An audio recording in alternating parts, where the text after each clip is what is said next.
And what I want to learn about now is measuring returns. So as well as understanding how private equity works, you can see the chart there, as well as understanding some of the issues that are affecting private equity, I just want to talk about private equity measuring return. And I suspect there's probably somebody in the room who understands some of this already. David, what's one way that private equity might measure their returns on our little deal here? Money multiple. And Matt, can you guess what the money multiple is on this deal? How did you work that out? He's a genius. Absolute whiz on the maths, this guy. It's a 60 over the 20. So if you like, it's the equity out over the equity in.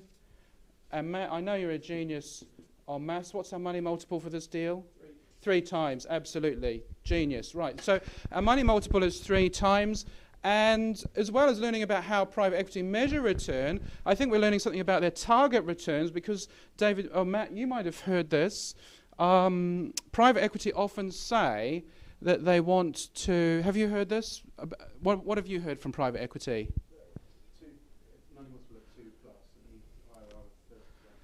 Okay, so Matt has heard private equity firms talking about achieving a money multiple of 2+ and an IRR of about 30%.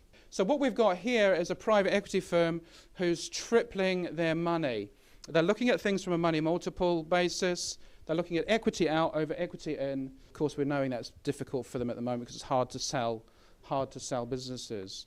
All right, so that's one of the main ways that private equity will measure return. They're looking at a target money multiple, let's say, in our example, of 3 times.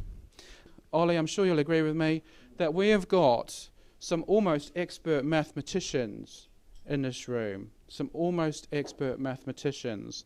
So one of the other things that I'd like to do with this is I would just like to explore the impact of the power of leverage.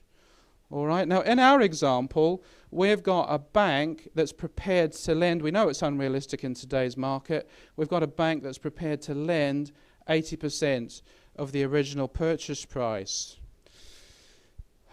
I think you guys will be able to work this out. Let's work it out. All right, so here's the problem. All right, we have got, what we're going to look at is the power. We're going to look at the power of leverage. We're going to look at the power of leverage.